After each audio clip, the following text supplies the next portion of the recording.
Nuevo bloque en Entre Líneas y vamos a seguir hablando del contexto económico, pero ahora le vamos a ofrecer una mirada bien distinta, diferente, sí, ¿no? Crítica. Crítica, porque además hablamos con Guillermo Oglietti, que es economista de la CELAC, que han hecho un estudio en las últimas semanas con respecto a cuál debería ser el valor del dólar en Argentina para ser competitivos, por ejemplo con Brasil, y ubican ese precio del dólar, ese valor bastante por encima del techo de la banda de 1400. Claro, claro.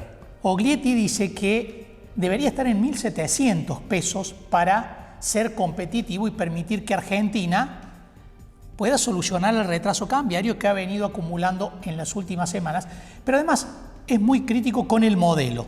¿Hacia dónde lleva el modelo de Milei pensando en lo productivo, pensando en la industria y cuál puede ser la derivación en el caso de que este modelo se sostenga? Bueno, dice, es inflacionario y recesivo. Así es. ¿No?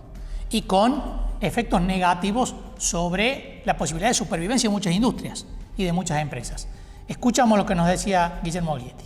Sobre el atraso cambiario, yo creo que hay un consenso absoluto. Todo el mundo está consciente de que hay un gran atraso cambiario en Argentina. Una de las muestras de esos atrasos cambiarios es, por ejemplo, la masiva salida de turistas a otros países, como Brasil.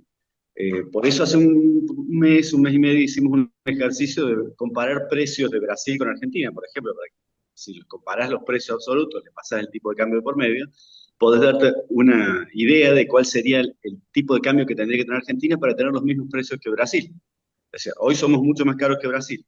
¿Qué tipo de cambio tendríamos que tener para corregir esa diferencia y tener al menos los mismos precios que Brasil? Y bueno, depende del sector. Digamos, yo usé un ejercicio con varios sectores, desde electrónica, alimentos, bebidas. Bueno, y el promedio de todos esos sectores, de todos esos productos, que eran más de 30, me daba que el tipo de cambio tenía que ser, hace un mes y medio atrás, de 1.700 pesos por dólar. Hoy en día está en 1.100, ¿sí? Esa sería la devaluación que nos pondría al mismo nivel de precios que Brasil. Y es muy útil compararnos con Brasil para tener idea del tipo de cambio, porque es un país vecino, competimos, somos principales socios, o sea que si perdemos con Brasil, perdemos con él y con todo el mundo, porque Brasil nos va a ocupar los espacios que nosotros habitualmente exportamos. Así que sí, creo que existe un consenso absoluto de que el tipo de cambio está muy retrasado. Si lo miramos con la historia, que es el documento que está citando ahora, es un ejercicio que hicimos el año pasado, la semana pasada, bueno, estamos con un tipo de cambio que es incluso más bajo que el del promedio de la convertibilidad. Guillermo, ¿y qué dificultades trae esto en el día a día de la actividad económica? Bueno, es que es fundamental. El tipo de cambio es el precio que transforma los productos locales a dólares. Y el precio también que transforma los productos extranjeros a pesos. Entonces, si vos tenés un tipo de cambio muy barato como el actual, los precios extranjeros terminan siendo muy baratos y los precios locales terminan siendo muy caros en dólares para exportar. Entonces, eso afecta a la rentabilidad de nuestras empresas. Todos los exportadores tienen dificultades para exportar, los que producen tienen dificultades para competir con las importaciones y los extranjeros pues tienen mucha facilidad para importar productos y ocupar nuestro mercado interno. Por lo tanto, estamos regalando el mercado interno al resto del mundo. Y eso sí que es una mala noticia porque la producción local queda, retrasada, digamos, no tiene oportunidades, pierde trabajos. Es una forma, digamos, de fomentar el empleo extranjero en el resto del mundo. Bien, No es bastante local. como a contrapelo de lo que se ve, por ejemplo, en la política de Trump, con quien el presidente Por dice estar supuesto. muy alineado. Sí, por supuesto. No, ahí yo creo que Milei no tiene ni idea de geopolítica, digamos, de Trump. Si vamos a hablar de Trump no es nada nuevo, es el segundo mandato. Él fue el presidente número 45 y ahora es el presidente número 47 de Estados Unidos. Así que era obvio que el presidente número 47 iba a hacer lo mismo que el 45, y ya empezó él cuando fue en su primer mandato con esta política proteccionista que le dio, por ejemplo, un gran impulso a países como México. México hace 2 años que es el principal proveedor de Estados Unidos. Y digamos, esa política proteccionista, México, Estados Unidos con un buen criterio, me parece, ha mejorado las oportunidades para su entorno de convivencia, su metro cuadrado, que sería México y Canadá, y perjudicado bueno, estas potencias emergentes que empiezan a desafiarla. Es muy interesante lo que está pasando en Estados Unidos. Para mí es demasiado interesante porque es, Estados Unidos hace muchos años que es un país que está en declive. Es un país que en la década del 50 era hegemónico en todas las ramas de actividad. No había neumáticos, tecnología, química, lo que fuera, las empresas líderes eran norteamericanas. Y todo eso fue decayendo, y primero perdió frente a Japón, después frente a Corea, ahora frente a China la pérdida es descomunal. Estados Unidos de los productos manufacturados tiene un déficit brutal, o sea, no solo tiene un déficit comercial con el resto del mundo. Si vos mirás la producción manufacturera, bueno, necesita inevitablemente el resto del mundo. Entonces Trump empezó a cambiar eso, porque era un problema hasta de seguridad.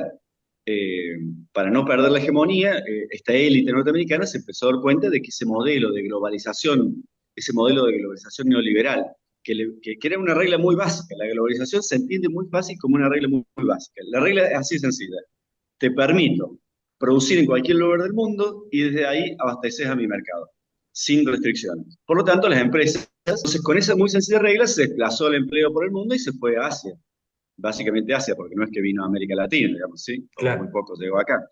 Y eso empezó a generar la decadencia norteamericana. Y hay muchos autores, a mí el que más me gusta es un francés que se llama Emmanuel Todd, que tiene un libro extraordinario que se llama Después del Imperio.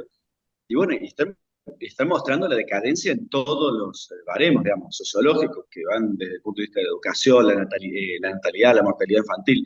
Una decadencia brutal en todas las áreas. Y bueno, entonces es muy raro. ¿Qué ha pasado? Que Trump, en el medio, rompe con esa inercia que era la globalización neoliberal. Y eso es muy difícil de hacer, porque es como vos sos la Ferrari y estás ganando todos los 5 campeonatos seguidos. Y de golpe decís, bueno, vamos a cambiar de motor. Ya no vamos a usar ese motor de 6 cilindros, vamos a usar uno de 4. Bueno, es muy difícil romper esa inercia porque a Estados Unidos, por más que esté en declive, es algo que todavía todavía hay grandes sectores, los demócratas, por ejemplo, que se seguían beneficiando con ese modelo.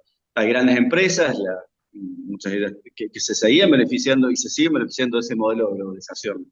Y cómo deciden dar ese cambio, bueno, es algo muy impresionante y a mí me parece que es muy bueno para la economía norteamericana y la mundial. Yo sé que a nosotros Trump no nos ofende, no nos gustan sus formas. Es un tipo, para nuestros estándares latinoamericanos, que somos más, gustamos de dar vueltas, del circunloquio para decir las cosas en la cara, no nos gusta Trump. Es un poco maleducado, pero la verdad que lo que importa más son el fondo que las formas. Y ¿Por qué es muy las bueno? formas pueden ser malas, pero el fondo es muy bueno. ¿Por qué es muy bueno? Porque este proteccionismo nos da la oportunidad para empezar a producir internamente. Es decir, por ejemplo, toda la progresía latinoamericana siempre estuvo en desacuerdo con la globalización neoliberal. Toda. Pero ahora resulta que, como Trump propone destruirla, estamos en contra del proteccionismo. Es una locura. Tenemos que pensar que Trump es un maleducado, pero está proponiendo aquello que nosotros quisimos siempre, que es un poco más de proteccionismo, para que puedan desarrollarse industrias localmente y que se creen Un- empleos locales. Así que es un error pensar mal, pensar que Trump se equivoca. Para mí es un gran error. Está re bueno salir de este modelo de globalización neoliberal. Ujú. Y Y es una oportunidad. esta No sé si es una tensión. oportunidad para Argentina, perdón. No sé Ah, si es una oportunidad para Argentina porque con Milei es un tipo laissez-faire, o sea, él no le importa que le importa, perdón, me trabé. Lo único que le importa es que el mercado resuelva solo como quiere resolver.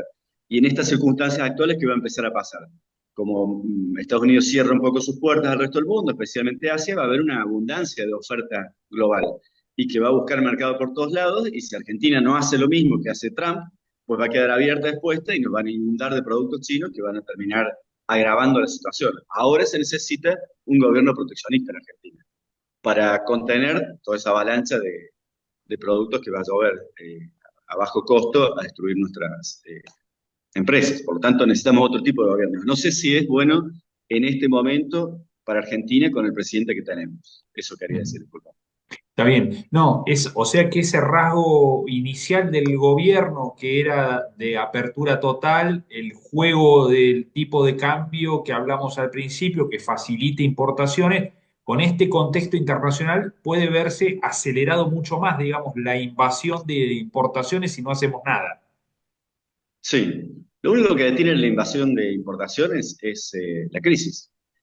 El modelo de Milei empezó con una gran crisis. Esa gran devaluación que hizo de 118,5% en diciembre del 2023 generó una crisis total porque destrozó los salarios de los trabajadores, quitó la demanda de los trabajadores. Entonces, al quitar la demanda, cayó la economía.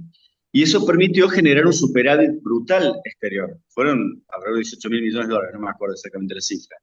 Ese excedente de divisas fueron generadas gracias a que Argentina no importó y sí exportó porque tuvo una cosecha normal. Entonces, a diferencia del 2023, 2024 la cosecha fue normal. Por lo tanto, entre una cosecha normal y una baja demanda debido a la crisis, generó un saldo de dólares muy importante. Eh, por eso no tuvimos un gran problema comercial, por la crisis. Ahora, si Argentina vuelve a crecer con este modelo de Milei, con la regulación del comercio, con la liberación del comercio, digamos, porque ahora Milei hasta promueve el comercio, las importaciones como una estrategia para bajar los precios. ¿Sí? Eso es lo que cree Milei. Entonces hay que abrir las importaciones para que los precios locales caigan. Y entonces, si llegase a crecer la economía argentina, pues imagínate, se va a acabar los dólares inmediatamente. Si el año pasado, con este superávit de 18.000 millones de dólares, no le alcanzó para generar, para revertir el problema de las reservas negativas que tenemos, las reservas internacionales negativas que tenemos, imagínense creciendo la economía.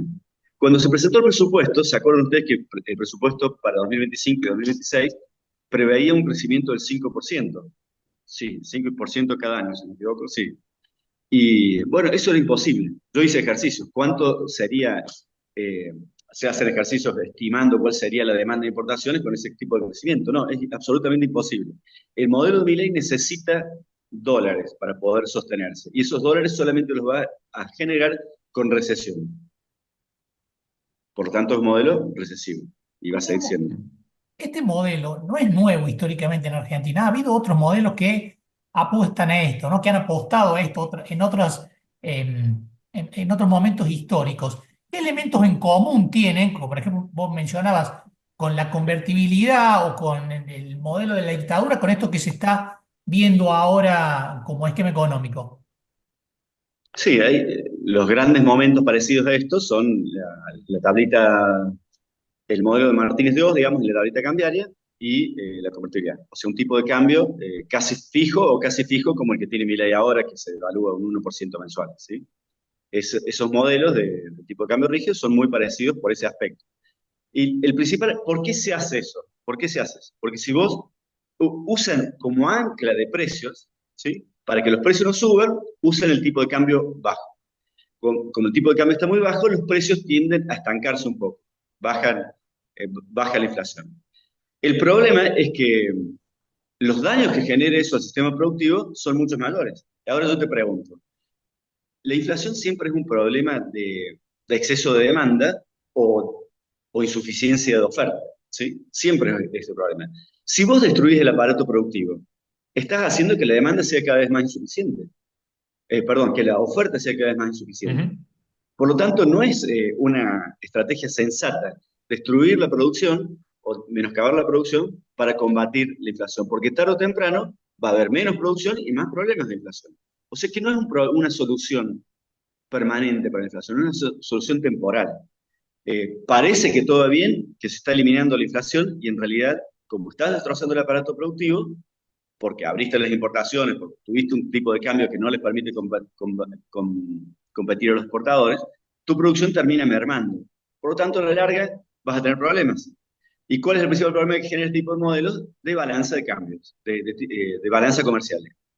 Es decir, que cuando vos tenés este tipo de modelos, repito, un tipo de cambio muy bajito como el ahora, como el actual, que te permite importar barato, vas a tener problemas porque vas a empezar a pedirle prestado todo el tiempo al resto del mundo dinero para poder importar. Y cada vez vas a exportar menos. Eh, bueno, la metáfora sería una familia. Estoy viviendo endeudado, ¿sí? Gasto mucho más de lo que me ingresa y por lo tanto me tengo que endeudar. Por eso recurrimos al Fondo Monetario Internacional. Parece que soluciona el problema de inflación a corto plazo, porque esas importaciones pueden domesticar un poco los precios locales, pero solo a corto plazo. ¿Por qué? Porque cuando esa familia, digamos, ya no puede pedir prestado más, o ese Estado, ese país ya no puede pedir prestado más al resto del mundo, siguiendo la metáfora, ¿qué sucede? Aparece una gran devaluación, porque nos quedamos sin dólares, tenemos que devaluar, y entonces ahí aparece la inflación de nuevo, que es exactamente lo que va a pasar ahora tras el acuerdo con el Fondo Monetario Internacional y lo que está pasando poco a poco. El gobierno dice Entonces, es sí, una solución que parece que estamos bien, pero estamos re mal. Porque claro. cada vez vamos a endeudarnos más y cuando eso estalla, la inflación vuelve. Así que no hay ninguna solución para la inflación. Y Claro. acá, si ustedes me permiten, les voy a dar una cosa que estoy seguro que no han escuchado. Eh, ¿Por qué Argentina es un país con inflación? Nos creemos siempre, nos flagelamos. Yo soy un gran admirador de los argentinos, absoluto admirador de los argentinos, porque tenemos una potencia brutal, pero a veces no tenemos poca inteligencia y no nos entendemos muy bien. ¿Por qué Argentina es un caso tan particular, que es el único que tiene inflación en América Latina o el que no puede pararla de ninguna forma? ¿Que somos estúpidos los argentinos? No, para nada. Tenemos un caso con particularidades. No se trata del déficit fiscal, por supuesto que no quiero ningunear el problema del déficit fiscal. Si lo hay, puede haber inflación, por supuesto. No soy fanático de ese tema. El déficit fiscal puede generar inflación.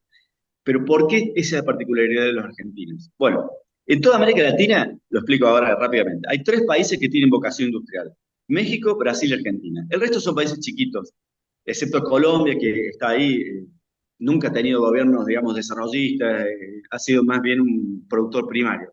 Y el resto son países chiquitos que tratan de combinar un poco de todo, pero son sobre todo productores primarios. No tienen la vocación industrial que tenemos nosotros. Todos los amigos fierreros que tengo yo son de esa camada, digamos, son los que están acostumbrados al auto producido en Argentina, ¿sí?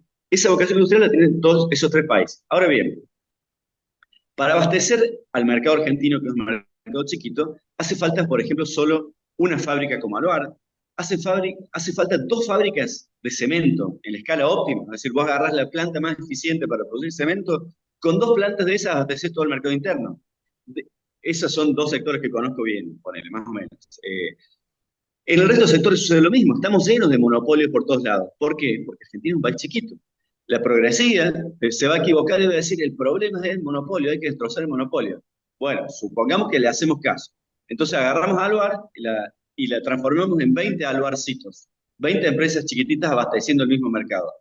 ¿Está bueno o malo eso? Pues la intuición te va a decir, está malo, porque tengo 20 empresas en lugar de una. Va a tener unos costos enormes, va a tener una ineficiencia mucho más grande que si hubiera ganado a escala. ¿Sí? No sé si me explico. Entonces, la solución de eliminar el monopolio no sirve en Argentina. No sirve porque es un país chico, a diferencia de México y Brasil.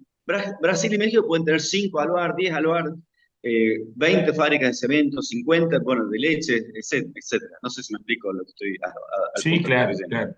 Ellos no van a tener ese problema de falta de competencia. Nosotros sí vamos a tener el problema de falta de competencia, porque lo que necesitamos es que exista un Aluar superpotente que, además de abastecer el mercado interno, sea capaz de exportar. Y para que esté en escala técnica óptima, para que produzca eficientemente y los insumos del aluminio sean baratos, para que el resto de la economía pueda usar esos insumos y seguir exportando. Continuamos después de Guillermo Oglietti, ¿sí? Escuchándolo crítico, como decíamos en la previa, respecto al rumbo económico, más allá de cierto optimismo que trató de transmitir el gobierno con las últimas medidas, ¿no? Claramente. Sí, pesimista en el sentido de la sostenibilidad del modelo, ¿no? Claro. En términos de qué puede pasar dentro del país productivamente, qué les puede pasar a las industrias en el caso de que el gobierno de Javier Milei siga generando la dinámica que está generando entre importaciones, exportaciones y modelo productivo. Bueno, es una advertencia, es otra mirada con respecto a lo que está ocurriendo a nivel económico en el gobierno nacional.